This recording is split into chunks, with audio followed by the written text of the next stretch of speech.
Ladies and gentlemen, the President of the United Tổng thống Hoa Kỳ và thư ký và Bộ trưởng Ngoại giao của Hoa Kỳ.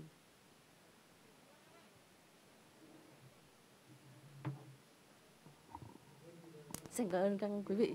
Tôi muốn bắt đầu bằng việc cảm ơn Thủ tướng và Chủ tịch của Việt Nam. Chúng ta hiện giờ đang ở Hà Nội. Đây là một thành phố tuyệt vời và điều xảy ra trong 25 năm vừa rồi đã là vô cùng tuyệt vời đối với nhân dân Việt Nam. Những công việc, những điều họ đã đạt được, những cải cách kinh tế, đấy là những điều rất đặc biệt. Vì cho nên tôi muốn cảm ơn tất cả những nhân dân Việt Nam, những người đã đối xử với chúng tôi rất chân thành, rất nồng hậu. Tôi nghĩ rằng là có cái thông tin về Pakistan và Ấn Độ. Chúng tôi đang cố gắng giúp họ dừng những xung đột, và tôi nghĩ là có những thông tin gần đây hơn. Tôi nghĩ rằng là sẽ sớm chấm dứt những xung đột như thế đã kéo dài hàng thập kỷ rồi, và bây giờ còn có rất nhiều những điều mà họ không có ưa nhau. Thế cho nên hiện giờ chúng tôi là những bên trung gian đang cố gắng giúp đỡ cho hai bên để cho họ có thể. Chúng tôi đang cố gắng giúp họ. Venezuela cũng hiện giờ đang có rất nhiều thông tin. Venezuela chúng tôi đã gửi hàng cứu trợ đến và cũng không dễ dàng gì. Có người đã nói rằng là sẽ đừng có làm điều đó làm gì, điều có tạo ra cái chuyện gì khác biệt đâu, nhưng có lẽ là chúng tôi sẽ giúp được nhiều người ở đấy. Chúng tôi đã gửi nhiều hàng đến cứu trợ đến đó, bởi vì nhiều người đang chết đói ở đó. Nhưng và các bạn có thể nghĩ rằng là những người mà hiện tại đang đứng đầu ở đó sẽ cho phép hàng cứu trợ đến nơi. Chúng tôi đã đưa hàng đến một số những thành phố và một trong những nơi mà rất cần hàng đó và không hề dễ dàng chút nào.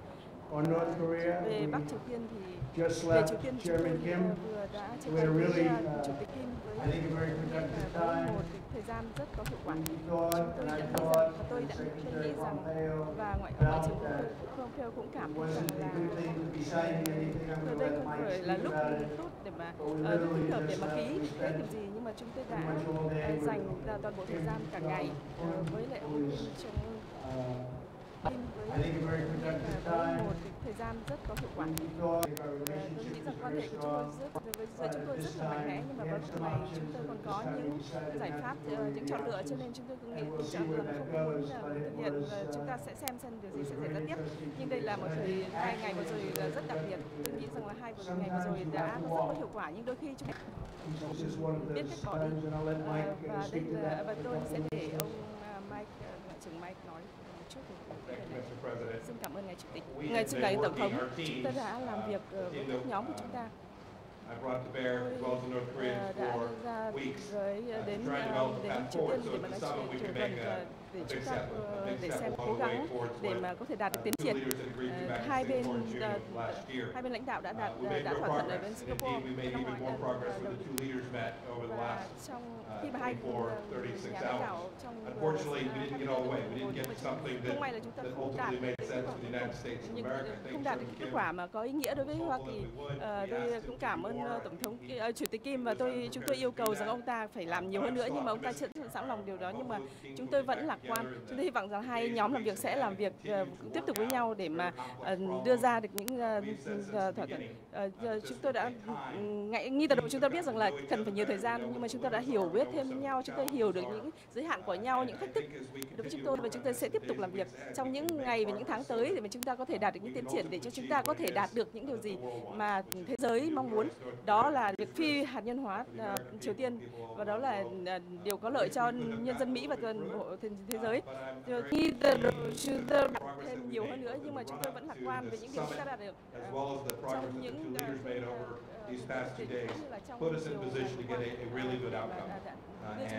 The President and Chairman Kim both felt good that they had made that progress, but couldn't quite get along the line any further to make a deal that would have been bigger at this point. I hope we'll do so in the weeks ahead.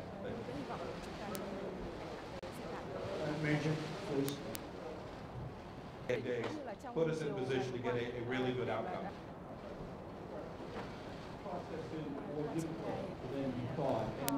Là ngài tưởng rằng là yêu cầu của Triều Tiên để mà dỡ bỏ một phần nào lệnh trừng phạt. It was about the sanctions. Basically, they wanted the sanctions Chủ yếu lifted là họ muốn dỡ bỏ in their entirety, trừng phạt hoàn and toàn. we couldn't do that. Nhưng mà chúng ta không thể làm được điều này. They were willing to denuke a large portion of Phi hạt nhân the hóa areas that we lớn wanted, những but khu we vực couldn't mà give up all of the chúng ta sanctions for không that. thể sẵn So we sàng continue to bỏ work and we'll lệnh see, but we had trừng to phạt. Vì thế cho chúng ta sẽ walk away from that particular suggestion. We had to walk away from the sanctions chủ yếu lifted. là họ muốn that are currently in existence remain, sir? They're in place. You know, I was watching as a lot of you folks over the weeks have said, oh, we've given up. We haven't given up anything. chưa hề từ bỏ. And frankly, I think we'll end up being very good friends with Chairman Kim and with North Korea, and I think they have tremendous potential. I've been telling everybody, they have tremendous potential, unbelievable potential, but we're going to see. But it was about sanctions. I mean, they wanted sanctions lifted, but they weren't willing to do an area that we wanted. They were willing to give us areas, but not the ones we wanted. John? Khu vực những cái vấn đề mà được nhân nhượng những cái này, nhưng mà đấy không phải những We, điều as we know, I mean, there's an incredibly complex set of issues ở đây là một that vấn are in đề, play vấn đề here rất in phức tạp terms of lifting the sanctions, liên quan đến what chuyện dỡ bỏ lệnh trừng phạt. denuclearization is. Did you Định nghĩa get xem any là phi hạt distance nhân hóa là toward gì? sort of what Kim's vision of denuclearization Yes, Hiểu is? được là Because cái quan điểm nhãn quan của ông Kim về there's chuyện a lot phi hạt nhân hóa là gì không? line of thinking that he wants to keep some Vì things. sao là họ And would you không hiểu là allow ông him to do that? nếu mà ông ta Well, muốn I giữ don't, một I phần don't, John, I don't phi want hạt to nhân thì comment. liệu Excuse me, I ngài don't want to comment on that exactly, but xin lỗi he ngài has a không certain không vision. tôi không có nói And này, it's nhưng mà not ông exactly có our một số vision, cái but tầm it's a nhìn lot nhưng closer không than it giống was a với year lại ago. chúng ta mong muốn, nhưng mà And điều I này nó think, gần you know, hơn eventually với lại we'll get điều there. chúng But ta nhiều so for với lại this particular visit, we decided that we quyết had định rằng là chúng ta to walk, chúng tôi cần phải and bỏ đi, we'll see what phải happens. bác bỏ. Look, we have a gentleman nobody's ever heard of that. Sean Hannity, what are you doing here, Sean Hannity? Should we let him do a question? I don't know. Yeah, John? Go ahead.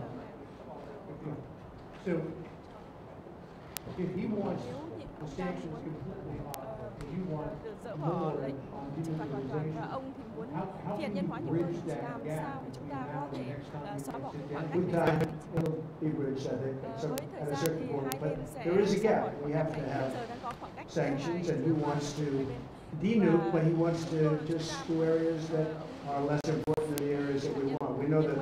We know the country very well, believe it or not. We know every inch of that country, and we have to get what we have to get, because that's a big, good time. Yes, Sean, please. I work in radio and TV. Mike's on. Mr. President, thank you. Mr. Secretary, good to see you. Mr. President, if you could elaborate a little bit more. We had some history. President Reagan walked away in Reykjavik. A lot of condemnation at the time, Lúc đấy là rất nhiều người and ended up working cáo out buộc very ông, well nhưng in mà the kết quả là United lại States. rất tốt cho Hoa Kỳ. Was this mostly your decision, Đây có phải là kết or quả and what chủ yếu would là do message ngài do đưa you ra? want to send Là ngài có muốn đưa Chairman ra Kim gì cho as chủ he's tịch listening to this press khi mà conference ông ấy about đang the theo future dõi and your relationship? Well, Sean, I don't want to say it was my decision, because what purpose is that? Rất nhiều người ended up working cáo out buộc very ông, well nhưng mà in kết quả We'll quan hệ keep the relationship. chúng ta sẽ We'll giữ see what mối quan happens hệ over tốt the đẹp. next period of Chúng ta time, sẽ but xem là điều gì sẽ xảy as ra you know, we got our trong hostages nhưng mà back. biết There's rằng no more là chúng ta testing. lấy lại được những And one of the tin things và bây giờ nó importantly không that có Chairman không Kim có những promised me last night và tối is qua regardless, Kim he's đã not hứa going to là do ông sẽ testing of không rockets tiếp and tục thử nghiệm các nuclear, loại not going to do testing. So tên lửa. I trust him, and I take him at his word. I hope that's true. But in the meantime, we'll be talking. Mike will be speaking with his people. He's also developed a very good relationship with the people, really the people representing North Korea. I haven't spoken to Prime Minister Abe yet. I haven't spoken to President Moon, South Korea. But we will, and we'll tell them it's a process and it's moving along, but we just felt it wasn't appropriate to sign an agreement today. We could have, I just felt it wasn't very appropriate. Yeah, Jonathan?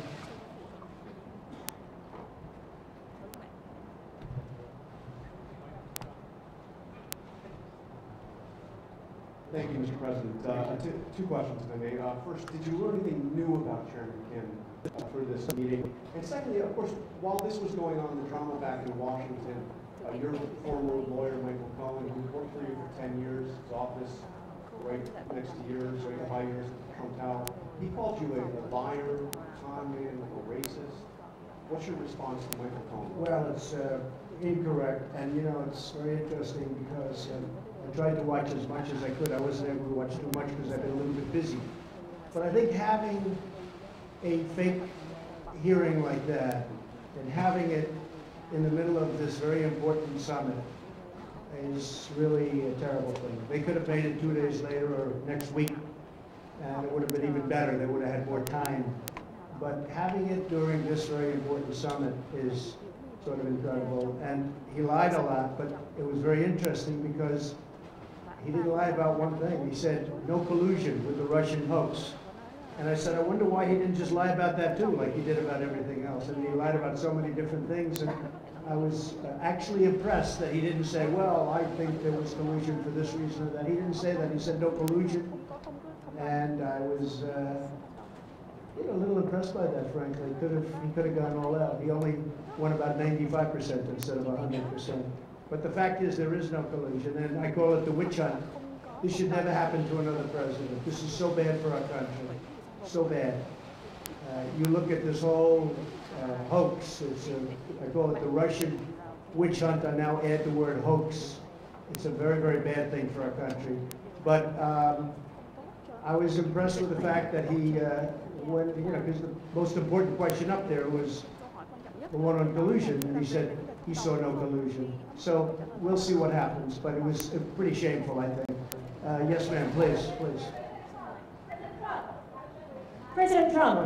How about one of you instead of three? Well, actually, I do have the microphone, I guess, so. Excuse me, the person in the front.